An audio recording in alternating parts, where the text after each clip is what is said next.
Presentan Conocimiento como Aventura. Una conversación que gira en torno a la ciencia, filosofía de las ciencias e historia de estas en un lenguaje sencillo y ameno. Conduce Rodrigo Larraín.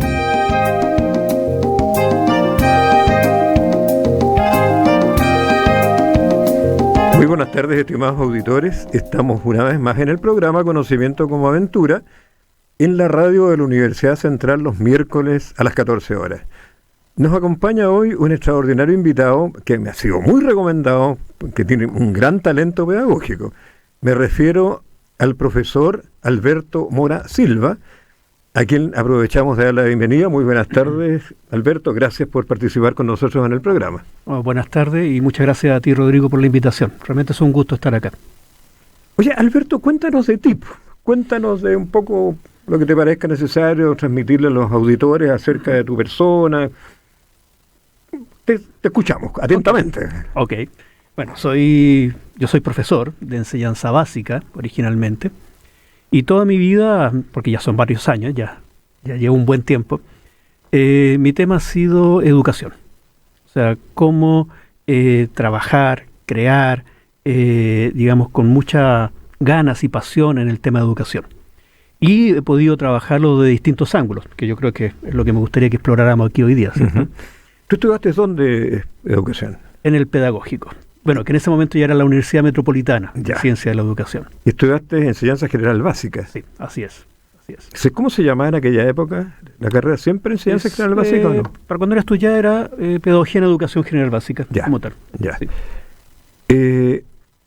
¿Y cuál fue tu experiencia ahí en la Metropolitana? ¿Qué recuerdos tienes de tus profesores, de tus compañeros, de tus aprendizajes, de tu propio proceso de desarrollo intelectual? Sí, mira, está muy marcado por el momento histórico que nos tocó, porque me tocó estudiar justo en pleno periodo de dictadura, por el año 85, 89.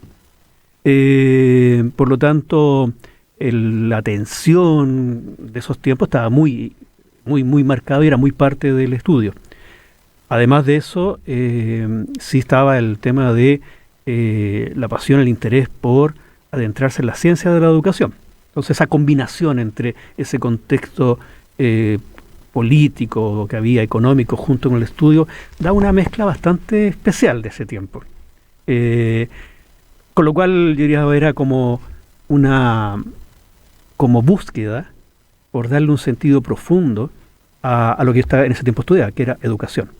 Cómo volverlo un aprendizaje que me permitiera ser un colaborador y un partícipe activo de la sociedad. Oye, tú eres un apasionado por tu profesión, tienes bastante entusiasmo, pero ¿cuál era el ambiente entre tus compañeros? ¿Por qué estudiaban educación, principalmente? Bueno, primero, porque uno estudia cualquier carrera cuando es una persona joven, ¿cierto? Siempre más bien es un enigma. Yo no sé si a un joven de 18 años, 19 años, preguntarle por qué estás estudiando esta carrera, lo tiene tan claro. Y a mí me pasaba un poco lo mismo cuando ingresé.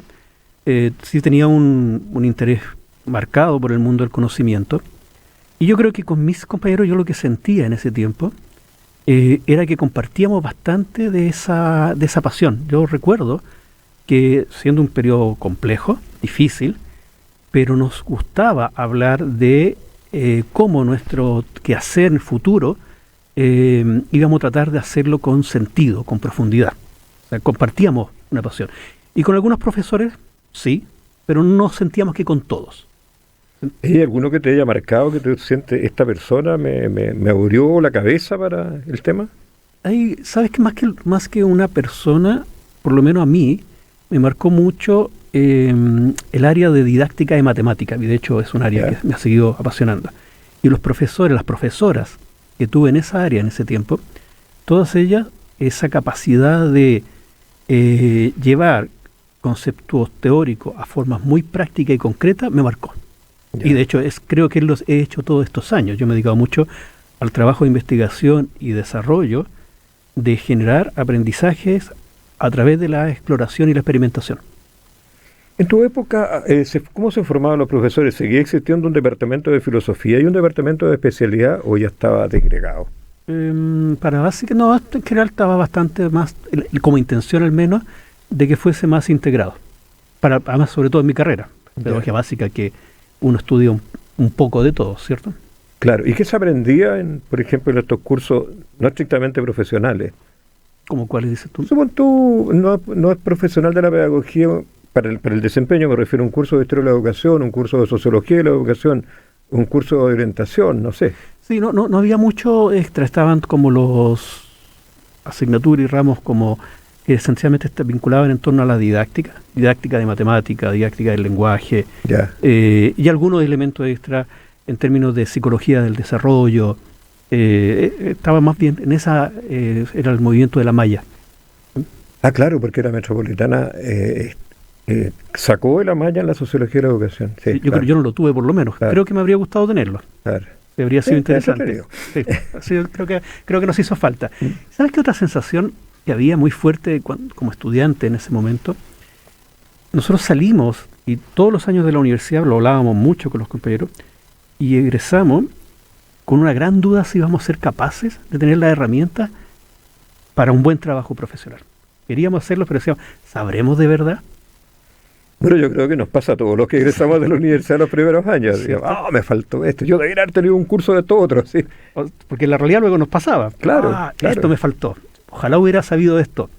Pero también uno luego descubre que sí aprendió cosas en la universidad. Claro, yo, a ver, como te comentaba antes el programa, a medida que pasaban los años, yo estoy más agradecido a mis profes que los critiqué tanto. Sí.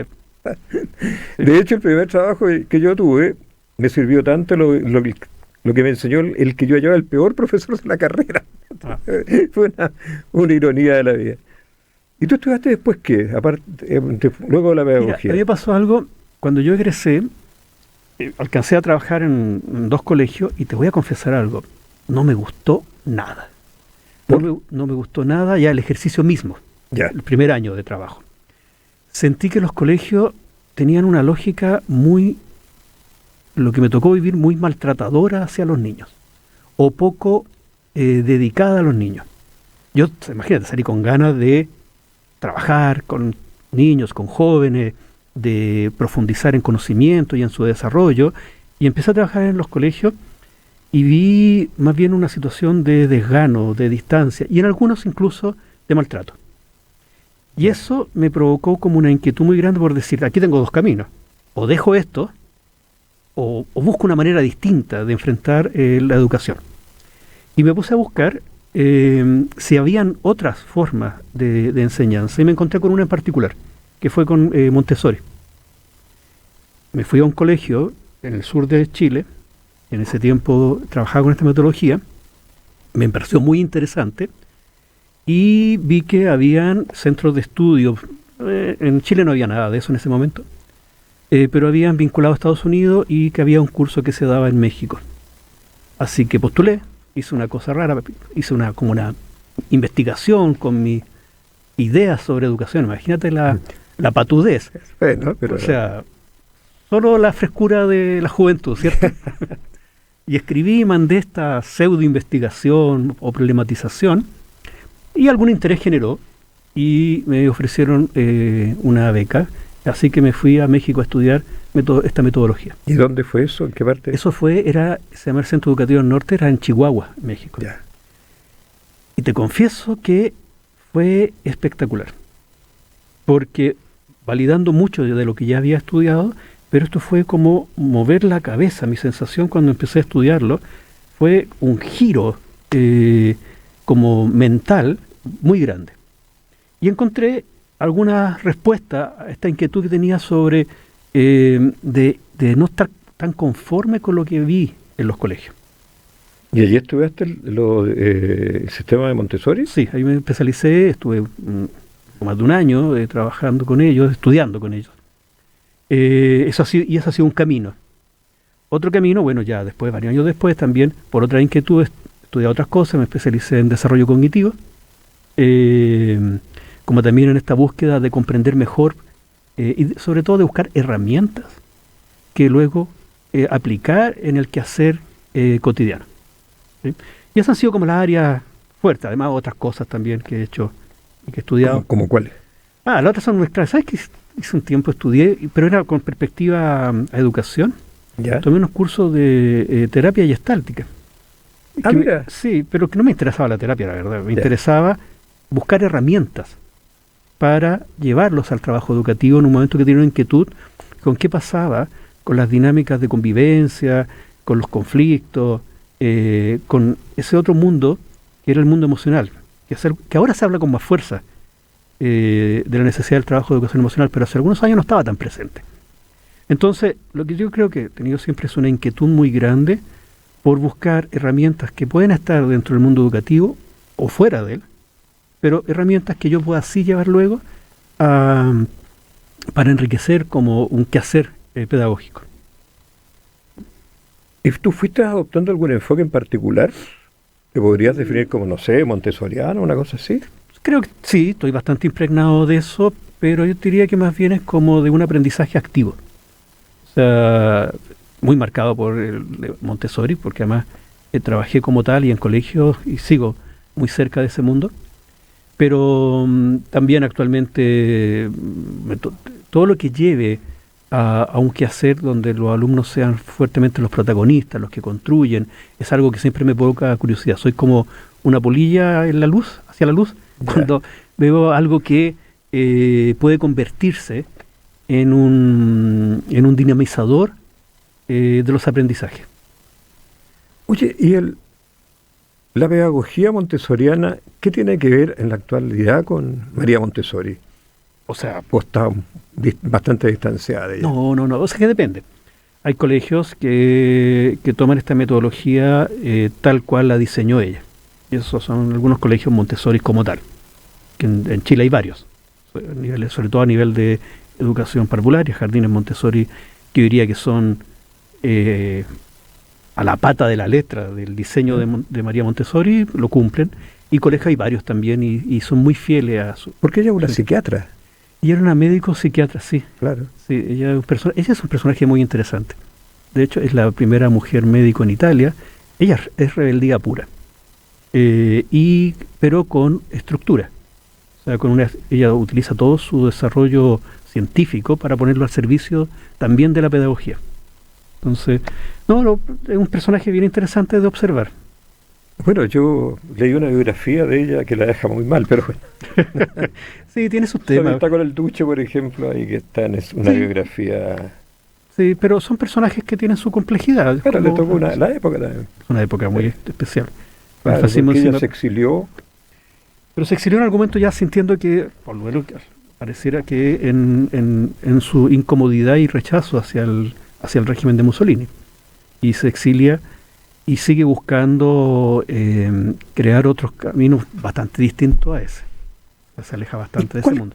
¿Cuál es el núcleo? ¿Cuál es la novedad de la pedagogía que diseña María Montessori? Hay varios núcleos, no solo uno, ¿cierto?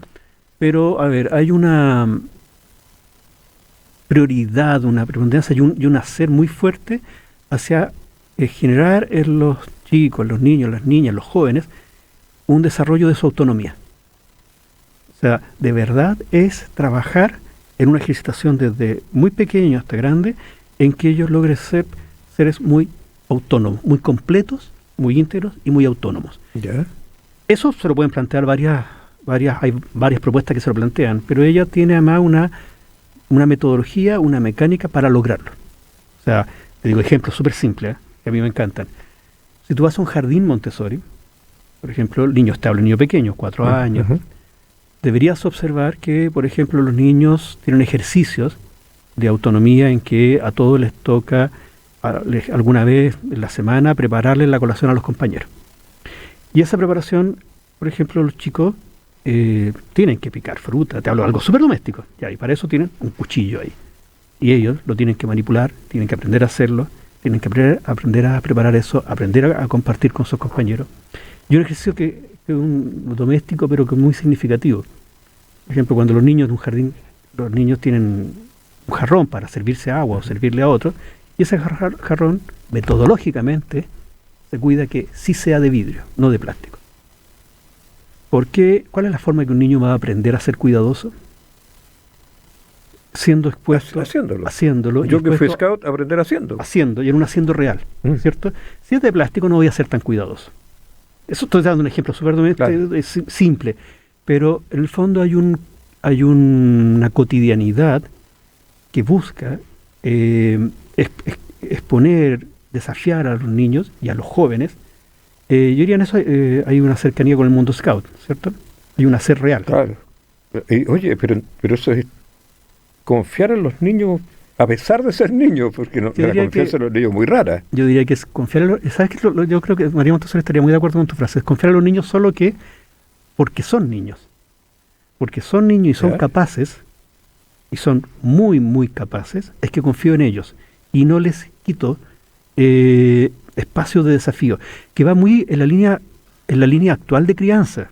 La línea actual de crianza en general está muy marcada por la sobreprotección. Claro.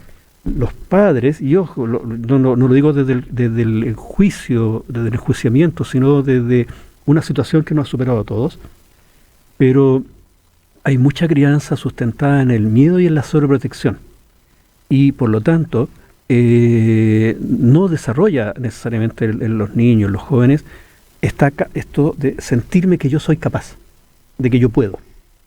Y eso genera una serie de dificultades en tu desarrollo. ¿Y qué otra característica tiene el enfoque montessoriano?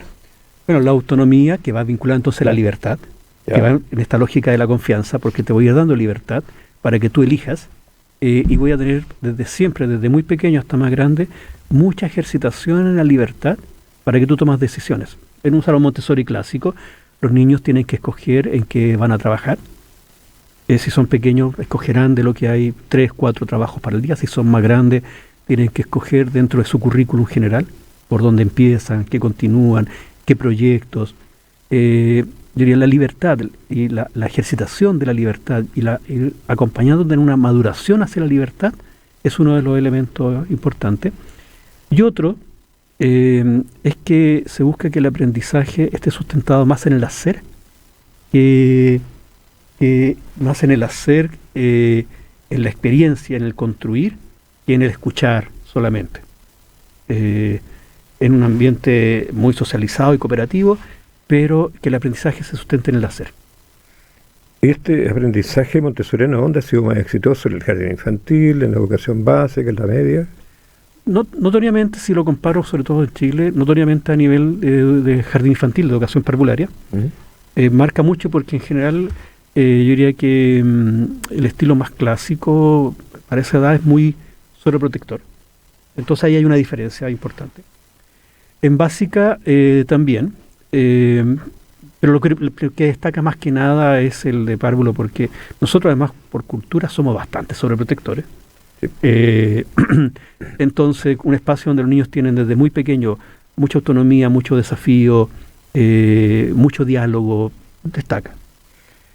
Bueno, luego de esta experiencia formativa tuya en Montessori, ¿qué seguiste haciendo? ¿Cómo fue tu praxis laboral de ahí en adelante?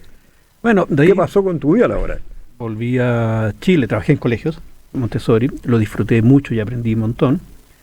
Ahí trabajé tanto como profesor de aula, y me acostumbré, ¿sabes qué? Me acostumbré a andar inventando cosas. ¿Ya? En esta búsqueda de que los alumnos tuvieran experiencia concreta, por ejemplo, ¿cómo logro que un chico aprenda sobre raíz cuadrada pero experimentándola? O aprenda sobre fisiología de la célula pero experimentándolo. En eso entonces todo el día con mis colegas y bueno, inventando cosas. A mí se me ocurriría algo sobre la célula, pero sobre la raíz cuadrada no creo. Ahora no puedo dibujarlo, hacerlo, pero se puede, absolutamente. Ya. Y te encantaría. Le agarré harto gustito a esto de inventar, entonces después de varios años de trabajar en colegios, llegó un momento en que sentí la inquietud de hacer este trabajo de crear, ya no solo para el colegio particular en que trabajaba o el grupo niños particular, sino hacerlo más masivo. Y junto a otras personas, hicimos una empresa que se ha dedicado, y a eso me he dedicado estos últimos años, a hacer investigación en educación, a hacer desarrollo de didácticas y a llevarla a colegios. Y eso hemos tenido la suerte de llevarlo a colegios acá en Chile y a varios países fuera de Chile también.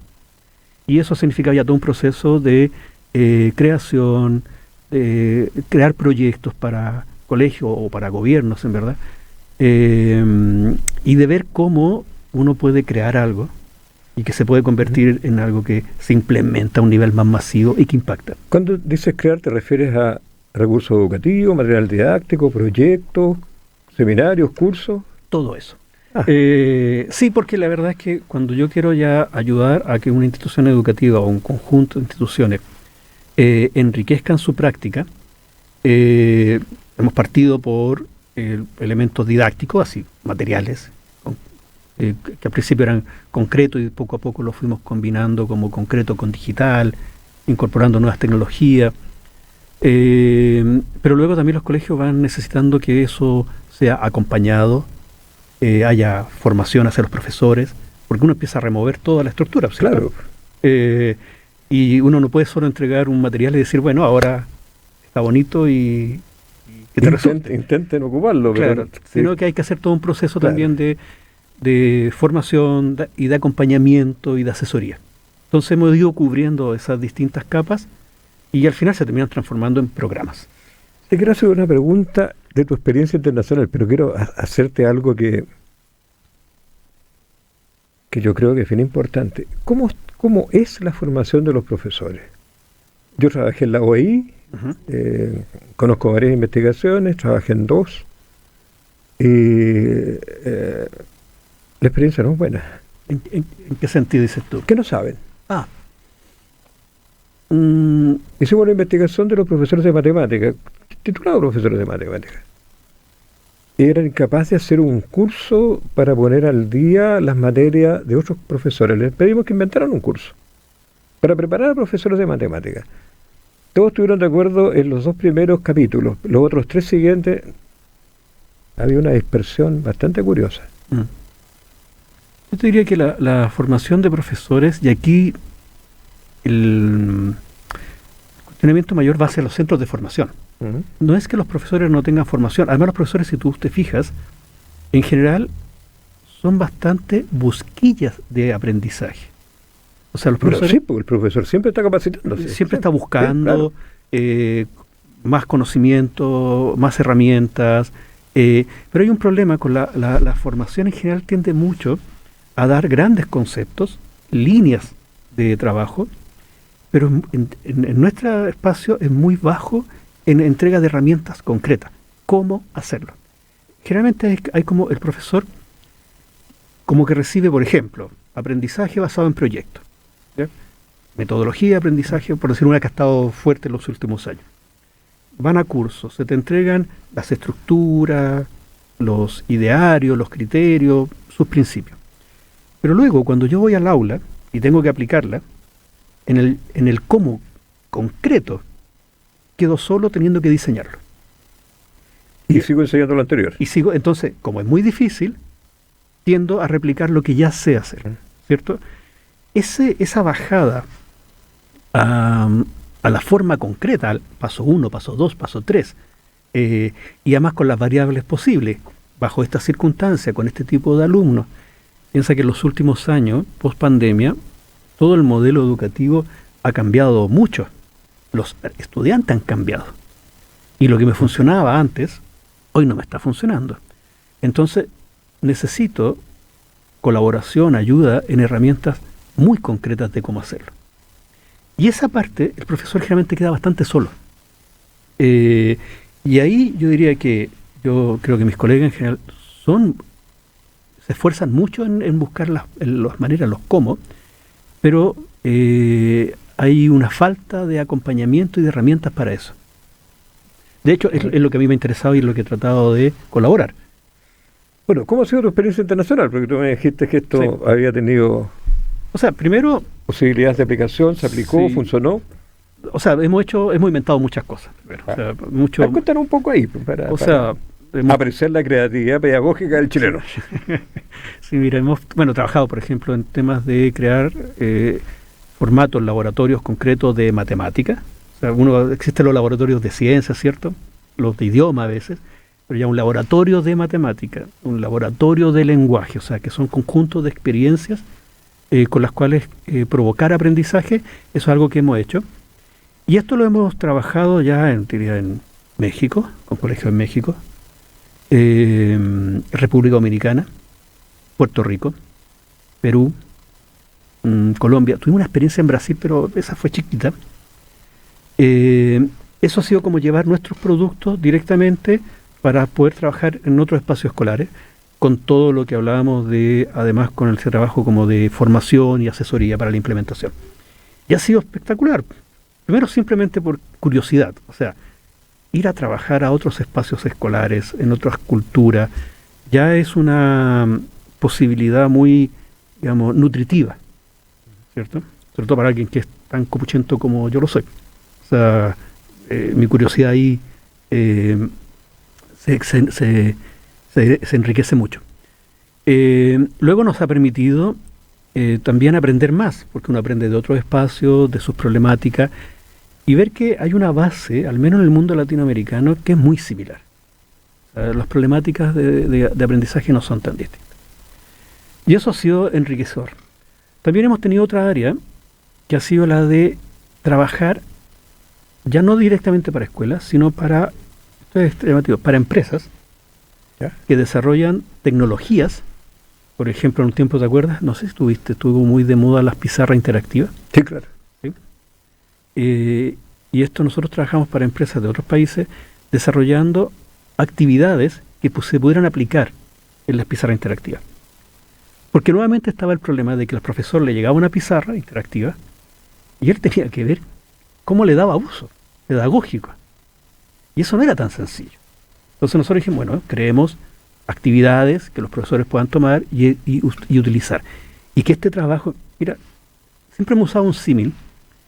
En música, nadie se ofende porque hay gente que compone música y hay gente que interpreta música. Algunos hacen las dos cosas. Uh-huh.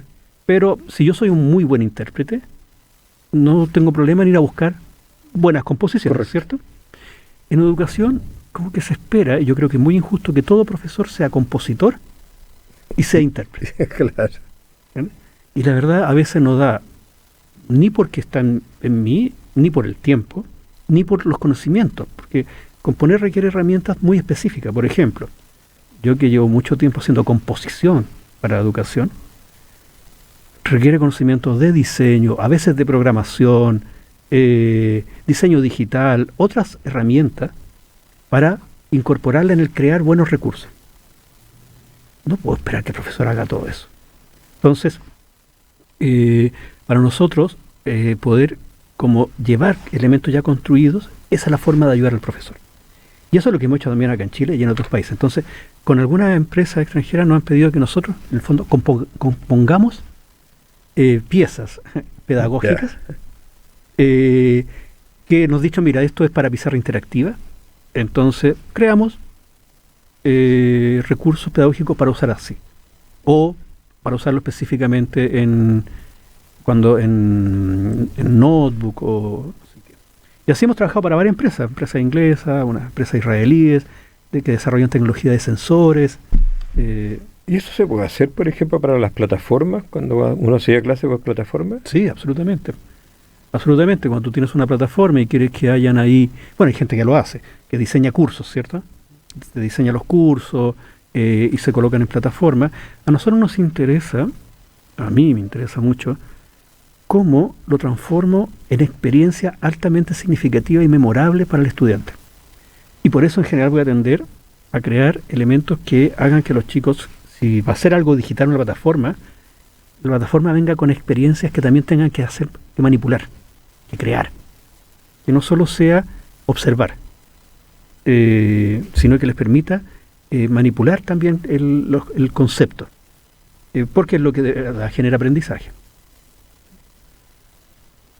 Te vas a preguntar porque hay poco trabajo colectivo, digamos, hay poco sentido de grupo. ¿Ya? La pedagogía siempre ha sido grupal. ¿En términos de su desarrollo? Claro, porque uno no solo el aprendizaje no es algo que esté solo en la cabeza de los niños, está en el contexto. Uh-huh. Tal vez sea manía de sociólogo, pero ¿cómo lo resuelve esta tecnología digital la conexión con los otros? Digo, hacer casi la conectividad. O sea, que yo creo que aquí el tema, a ver, primero, sí, absolutamente acepto y estoy concuerdo con que el aprendizaje es fuertemente o debiese ser fuertemente socializado. No es lo mismo estar solo. Hay momentos que uno puede estar solo, reflexionando o profundizando o ejercitando, pero el compartir con otro y el crear con otro le da posibilidades de una potencia mucho mayor a cualquier aprendizaje. El aprendizaje es fuertemente, el buen aprendizaje es fuertemente socializado. Ese es un punto primero. Entonces la pregunta es, si yo voy a crear una experiencia y un aprendizaje que está en una plataforma, ¿cómo hago para que sea socializado? Bueno, yo creo que ahí tiene que ver con que la tarea a la que se invita a los estudiantes sean desafíos, problemas, y ojalá problemas reales, donde los conocimientos se ponen al servicio del bienestar de las personas. No sé si se está entendiendo la idea, pero en el fondo tengo que darle sentido a lo que estoy aprendiendo. Y tengo que hacer que eso no sea algo que esté encerrado solo en mi cabeza, sino que sea algo que yo comparta con otros. Eso se puede hacer. Eso supone algunos prerequisitos, que la gente tiene algún conocimiento que le permita socializar. Mira, tal vez sea una manía de sociólogo, pero yo alguna vez tuve un curso por plataforma y yo me daba cuenta que uno, cuando hacía trabajo, porque ahí se podían hacer equipos, de pronto yo me conectaba con una persona de Arica, porque teníamos un mismo lenguaje, teníamos una experiencia común. Las mismas palabras tenían un significado más parecido para nosotros dos que para el resto de los estudiantes. De hecho, usábamos palabras, por ejemplo, el verbo propender. Para el resto puede haber sido una sutiquería, pero ambos entendíamos que el verbo había que utilizarlo. Entonces hay una base cultural, probablemente hasta social, probablemente hasta de estratificación social, que sesga el aprendizaje por plataforma. No lo puede detectar la plataforma para corregirlo, a lo mejor con la inteligencia artificial, pero el profe en aula se da cuenta. Se los voy a explicar de otra manera. Entonces, veo que todos tienen cara de pregunta. A ver, díganme, ¿dónde se quedaron perdidos? Eso no lo hace la plataforma. No, la plataforma es lo que es un soporte, ¿cierto? Pero el tema es cómo dinamizo los vínculos. Sí, claro. Y eso es un desafío, y que es un desafío actual importante. En un mundo que se tiende a virtualizar, ¿cierto? Con vínculos que se tienden a virtualizar, el llevar a los estudiantes de toda edad a vínculos más reales y a socializaciones cara a cara, en este momento son importantísimos. Entonces yo puedo tener experiencias en plataformas digitales, pero tengo que buscar alguna manera en generar contacto real con las personas. Bueno, yo creo que por eso varias instituciones escolares vieron un gran ahorro en usar plataformas y finalmente tuvieron que volver a las clases interactivas. Y lo otro tiene que ver también con la edad. No es lo mismo una persona, un profesional, que ya tiene formación, tiene lenguaje y va a poder compartir con otros profesionales, ¿cierto?, en términos de una tarea más específica, que un adolescente o un niño que está en una formación y que necesitan imperiosamente vínculos reales.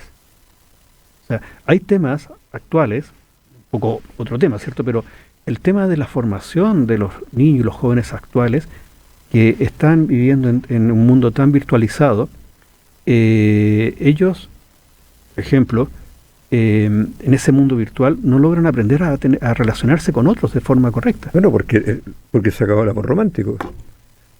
O sea, yo prefiero, no tengo amigos, tengo contacto. Claro, y los contactos son... No, hay algo muy concreto. Por ejemplo, cuando yo estoy en el mundo virtual, puedo ofender y no tiene ninguna consecuencia porque yo no me doy cuenta realmente de lo que al otro le sucede.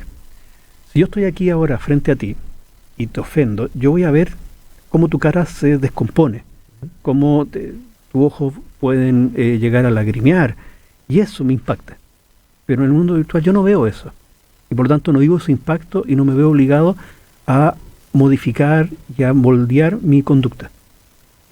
Entonces, yo diría que en etapas de desarrollo más tempranas, las plataformas son un soporte, pueden ser un complemento, pero no pueden ser la forma de vínculo, ni de aprendizaje. Aunque yo tengo miedo que vayamos para allá porque estamos viviendo un capitalismo emocional, la relación que se produce entre economía y emociones. Entonces, las emociones hoy día me tienen que dar ganancias. Pero no todas las emociones me dan ganancias. Las emociones del amor gratuito no dan ganancias. Entonces tú ves que hay una serie de relaciones que son absolutamente instrumentales. Y yo creo que para allá vamos. Hay una socióloga muy famosa que yo enseño, se llama Eva Iluz, que tiene un trabajo bien interesante que se llama El fin del amor, la disolución del amor romántico. Y otros más, que están todos en castellano por lo demás. Ulrich Beck, un sociólogo alemán, con su mujer Elisabeth Gersheinbeck, tiene un texto que se llama El normal caos del amor. Porque en definitiva, lo gratuito, lo espontáneo, hoy día colapsó, no se puede. Eres un perdedor. Yo recuerdo hace muchos años atrás, empecé a darme cuenta que la gente quería tener emociones como la gente exitosa. Y me acuerdo que hice una columna que se llama Arribismo emocional. Entonces la gente era capaz de ponerle lenguaje a lo que le pasaba. No es que yo me enamoraba de ti porque tú eres la mujer más importante que yo he conocido en mi vida. Siempre era el uso de palabras superlativas. Una palabra muy curiosa, una frase que apareció en esa época. No es que yo no te mereciera, tú no me merecías, por eso se acabó, no fuiste capaz de conservarme. Yo la ya terapéuticamente súper buena frase, pero en el fondo era una soberbia brutal. Pero desde el punto de vista como educativo, diría que el trabajo es cómo a los jóvenes, a los niños, le ofrezco espacios con experiencias distintas a estas. Correcto. Que tú mencionas. Claro. O sea, como yo sí les doy vivencias muy sólidas y con algunas características muy coherentes y muy estables en el tiempo, donde ellos logren, que tal vez se terminen transformando en islas, ¿cierto? Islas de formas de vinculación distintas. Eso es formación, no es educación. Tú que eres profe, pero para mí se me juntan. ¿Ya? Porque yo no puedo separar, como en el desarrollo de los estudiantes, lo educativo en el sentido clásico con lo formativo. Van juntos. Y por eso me interesan los ambientes. Y aquí hay un concepto que es bien de Montessori, que es que el proceso de aprendizaje se forma en el ambiente. Son los ambientes. De hecho, Montessori le da tanta preponderancia que estima que está el profesor o el guía y está el ambiente. Y de hecho, uno de sus sellos es que le dedica mucha energía, tiempo, a diseñar ambientes. De forma tal que el ambiente, con todas sus características, va a ser el gran formador del estudiante. Y por ambiente estoy pensando en los elementos físicos, la forma de relación, la forma de organización, pero le da una preponderancia al ambiente muy alta. ¿Qué cosas te van a rodear? ¿Qué cosas, qué dinámica van a ver? ¿Cómo van a estar puestos los muebles? ¿Cuáles van a ser las rutinas del día? De forma tal de que ese ambiente, que tiene un grupo de características y que todas esas características tienen intenciones, impacta a un chico y termina que esa estructura externa, esa estructura que me rodea, en la medida en que es estable y coherente, se termina transformando en una estructura interna. Por lo tanto, yo puedo provenir de un ambiente que sea completamente distinto al escolar, y va a predominar el escolar. O sea, es difícil saber qué va a predominar, pero yo diría que el escolar, en la medida en que cumple con ser estable, coherente, va a tener capacidad de impactar. Cada humano es distinto, no nos impacta todo de la misma manera, no, ¿cierto? Claro. Pero si yo tengo vivencias en ambientes que son muy sólidos, termina afectándome. Para bien y para mal, si ese ambiente es caótico, complejo, ¿cierto? Todo es bien, todo es bueno para mí. Probablemente para el resto no. Pero si yo lo introduje en mí, lo internalicé, porque era estupendo para mí. Pues. Sí, pero quiero apuntar que, en el fondo, hay estas miradas como que a veces nos asusta la realidad que estamos viviendo, porque tiene elementos muy difíciles, ¿cierto? Uh-huh. Pero también hay un elemento como de optimismo y de esperanza, es decir, si yo construyo ambientes bien armados, que que están muy bien claramente intencionados y construidos en torno del desarrollo de los chicos, sí van a impactar en ellos. Sí les van a dar unas vivencias que les permitan construir una mirada bastante más optimista hacia adelante. Y yo tengo la impresión que el Montessori no cabe la disciplina, pero te quiero preguntar por la disciplina. Porque finalmente los niños autónomos se autodisciplinan. O sea, la disciplina... Pero no siempre, pero algunos no. A ver, la palabra disciplina es difícil, pero yo Bueno, diría que la educación chilena la tiró al tarro a la basura, la disciplina. claro, No tiene ningún valor hoy día. en términos como de, más bien como de, ¿qué es lo que espero? Espero ambientes, también son ambientes, de respeto, ¿cierto? Ambientes sanos, ambientes donde con respeto y por disciplina, por entender que yo logro seguir pautas colectivas. No, Montessori, la disciplina, la palabra disciplina no se usa como tal, pero sí está el tema de la autorregulación de los chicos, que se va ejercitando mucho. O sea, hay mucho ejercicio de autorregulación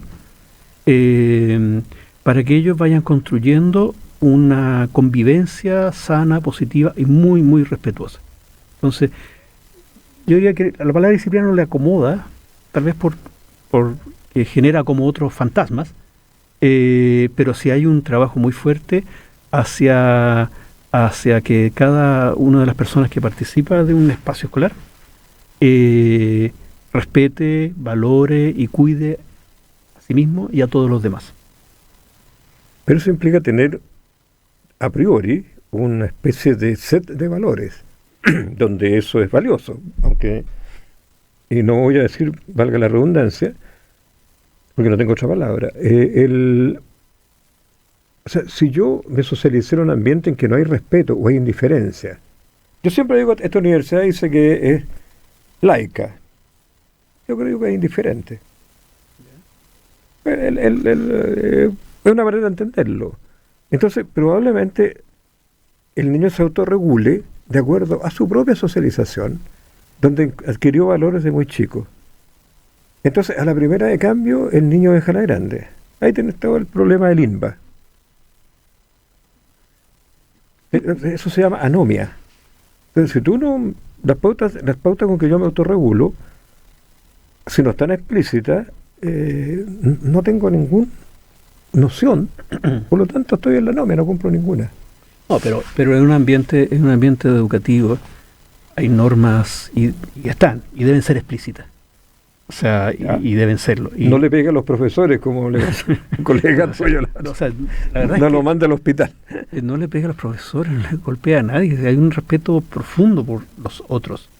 Hay una invitación a formas de resolver conflictos. Nosotros, por ejemplo, cuando trabajamos con niños, con jóvenes, entendemos, conflictos hay. El tema es cómo los resuelvo, ¿cierto? Y la violencia no es parte de las formas de resolver conflictos. Y eso es una norma y es una forma de vivir cotidiana. No es solo una norma en el sentido de que es solo algo que está escrito, es una forma de vivir. A eso me refiero con ambiente. Cuando los chicos, los jóvenes viven en un ambiente que es coherente, que por todos lados se respira de la misma manera, eso termina impactándolos. Mucho más potente que una norma escrita. La norma escrita está bien que esté porque uno igual dice. Mira, por ejemplo, un colegio que con el que estoy trabajando profundamente, se define a sí mismo como un espacio amoroso. Mira qué llamativo. Esa es la definición que tiene como del colegio. Se define como, este es un espacio amoroso. ¿Qué quiere decir eso? Si tú ya partes diciendo, esa es la norma, esa es la definición, este es un espacio amoroso. ¿Qué te parece como norma? No suele ser la que hay, ¿cierto? Pero si yo defino que este es un espacio amoroso, todo el quehacer debe ser coherente con eso. Entonces, golpear a un profesor está muy lejos de un espacio amoroso. Claro, todo aquel que no ame lo voy a expulsar. No hay expulsión, porque hay comprensión sobre los procesos, nos conversamos, dialogamos. Porque todo se ha puesto hoy día en protocolos. Ah, sí, los protocolos son un temazo. ¿Y por qué esta moda ahora? Bueno, primero hay un contexto legal, ¿cierto? Hay un conjunto de legislaciones que se han colocado son las instituciones que obligan a los protocolos, y yo creo que por ahora, ojalá se resuelva, pero los protocolos están siendo, no están ayudando precisamente a lo que quieren ayudar, porque al menos a nivel escolar están generando que hay una, casi como llamarlo, una sobrelegalización de las situaciones. O sea, dos chicos discutieron y discusiones un poco más agresivas, y aparece un protocolo. Cuando a ti te llaman, eres padre, y te llaman para decirte se activó un protocolo, lo sientes una amenaza, y no te queda más que ponerte a defender. Y casi como, buscaré un abogado. Especialista en protocolo. Especialista en este protocolo. Entonces, están dificultando bastante el diálogo, de forma tal de poder mirarnos de frente y poder conversar en torno a las dificultades y conflictos y buscar maneras como conjuntas de resolverlo. Oye, tendremos un aprendizaje ahí. Te quiero cambiar de tema. Dale. Quiero que nos cuentes de la experiencia en Puerto Rico, en estos colegios que tú asesoras allá de la Fundación de... Sí, mira, en Puerto Rico nosotros llevamos varios años trabajando con ellos. Hemos trabajado por un lado con la Secretaría de Educación, o por el Ministerio de Educación de acá. Uh-huh. Bueno, Puerto Rico primero que hay que entender que tiene una dinámica bien particular, ¿cierto? Claro. Es un país caribeño, de alguna forma cercano a nosotros, hablan español, pero es un asociado, es un estado asociado de Estados Unidos. Claro, pero eso no les otorga la ciudadanía. No le otorga la ciudadanía, pero les otorga una serie de derechos, no todos ahí hay una combinación de elementos. Entonces, cuando nosotros empezamos a trabajar, fue salirnos un poco del mundo más clásico latinoamericano. ¿Ya? Entrar en este mundo que hay hablar en español, pero también hay mucho en inglés, donde las leyes de educación más bien son leyes federales de Estados Unidos. Hay una serie de elementos. Entonces, fue un aprendizaje muy, muy interesante trabajar con la Secretaría de Educación y con sus colegios. Y en medio de eso surgió un fenómeno muy llamativo, que fue que tuvimos la oportunidad de conocer y ponernos a trabajar en conjunto con la fundación de Ricky Martin. Yo debo reconocer que yo de Ricky Martin conocía pocaso, o sea, sus canciones, digamos. Claro. Y quedé muy sorprendido de conocer. Tiene una fundación que no tiene colegio, lo que tiene son centros comunitarios de apoyo su preocupación es el tema de la trata de personas. La trata sexual, la trata de migrantes, temas bastante duros. Entonces hay centros comunitarios donde personas que han vivido explotación de distintos tipos, adultos, jóvenes y niños, o sea, son situaciones que a uno lo golpean mucho.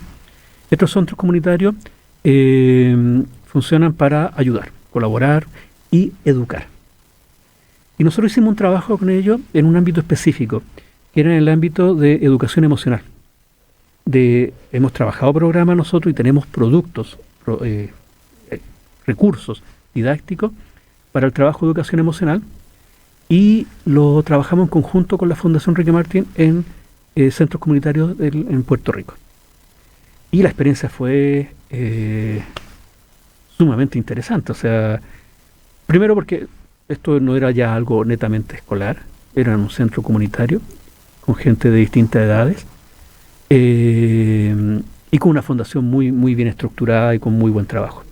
Y con un impacto social alto. O sea, trabajar con personas que vienen de situaciones de explotación tan fuertes como esta. ¿De dónde son estas personas que tienden? De Puerto Rico, de otros lugares del Caribe, que a veces han sido como capturados y llevados para tratar de ingresar a Estados Unidos. Pero fuertemente de Puerto Rico y fuertemente de las poblaciones negras. Por sobre todo, que son los espacios más marginados. Entonces, nosotros la verdad es que muy contentos y orgullosos de ese trabajo. Y vimos buenos resultados en conjunto, o sea, un trabajo que se lograba volver complementario a lo que ya hacía la Fundación, a este trabajo, digamos, de rescate de las personas, de rescate de su dignidad, y con eso de abrirles posibilidades a que se pudieran armar una vida nueva. Estamos hablando de gente, ¿desde qué edad? ¿Desde niños casi recién nacidos? No, un poco más grande. Yo diría de chicos, por lo menos lo que nosotros trabajamos, eran niños sobre 8 años a adolescentes, a 15 años. Ese fue el trabajo en que nos centramos. Y junto con ellos a sus monitores, que son gente que también es parte de las comunidades y que han ido aprendiendo y se van transformando en monitores. En este caso fue en ayudarle a formarse como monitores en educación emocional. El impacto me decía que fue muy exitoso. Un poco es difícil ¿puedes medir, aterrizarlo sí, una cosa más ejemplar? Sí, es difícil medir el éxito, ¿cierto? Pero esencialmente tiene que ver con nosotros trabajamos hacia el desarrollo de competencia emocional. En general hemos trabajado hacia 3: conciencia emocional, regulación emocional y competencia social. O sea, que las personas sean más capaces de reconocer sus propias emociones, de administrarlas, de hacer una mejor gestión de esas, de luego de regularse. Imagínate, para personas como el tema de la regulación no es menor, para nadie en verdad. Aprender a no meterte en problemas por tus emociones, y el aprender a convivir con otros de una manera positiva, el aprender a generar afectos, mantener afectos, cultivarlos. Son competencias bien concretas. Sí, claro. La más básica es la de conciencia, o sea, ser capaz de ponerle nombre a lo que siento. No es lo mismo estar triste que nostálgico, que angustiado, que rabioso, pero en el momento a veces la emoción, para mí todo es una mezcla de cosas. Y en esa mezcla no logro ni reconocerla ni gestionarla correctamente. Entonces, el trabajo, en este caso de educación emocional, es desarrollar estas competencias, y lo que veíamos cuando hablamos de éxito es que en las encuestas, entrevistas, focus group realizados posteriormente, los chicos, los jóvenes, iban sí identificándolas. Como el primer eslabón, el de conciencia emocional. Luego ¿Esto es interactivo, con una conversación? ¿Qué es en concreto? Son juegos. Ya. Son juegos concretos, son un conjunto de juegos, es un programa de trabajo. Este programa tiene recursos y tiene juegos que dan una secuencia muy como cuidada, y que va trabajando en que los chicos juegan, reflexionan sobre lo que les sucedió, le van poniendo nombre y van como haciendo un camino de maduración en estas competencias. Y luego las vamos aplicando a su vida diaria. Y ellos van observando cómo el contar con más herramientas, en estos sentidos, les abre más posibilidades de una mejor vida. A lo menos de meterse en menos problemas. Claro. ¿Cierto? O sea, por lo menos. Entonces, en esos sentidos es como que va siendo exitoso. Esa es la evaluación que se hace, que tiene que ver con cuántas de estas competencias las interiorizan, las reconocen y las van aplicando de manera espontánea en su vida cotidiana. Y ahí hay una metodología para irla evaluando. Oye, una pregunta tal vez porque yo soy un tipo mayor ya tirando para la cuarta edad. ¿Qué pasa con la rebeldía que es natural al ser humano cuando es libre, cuando es autónomo, ¿cómo se procesa? La rebeldía es una cosa maravillosa. Así me pareció, por lo menos en una época, ¿sí? Sí, ¿no? Porque es aquello que me permite decir, no, esto no lo quiero, y la rebeldía lo único que sí tiene que ser conectada con la creatividad. O sea, esto no lo quiero, me rebelo, y esto es lo que sí quiero construir. Entonces, en mi trabajo al menos, nosotros la rebeldía, la verdad es que la respetamos, la validamos, pero la complementamos con herramientas para que seas capaz de crear. Para que entonces, eso que no te gusta, tú digas, ahora puedo crear. ¿Qué es lo que a mí en mi propia vida me pasó como profesor? O sea, dije, esto no me gusta, ¿qué voy a hacer? Me pongo a crear.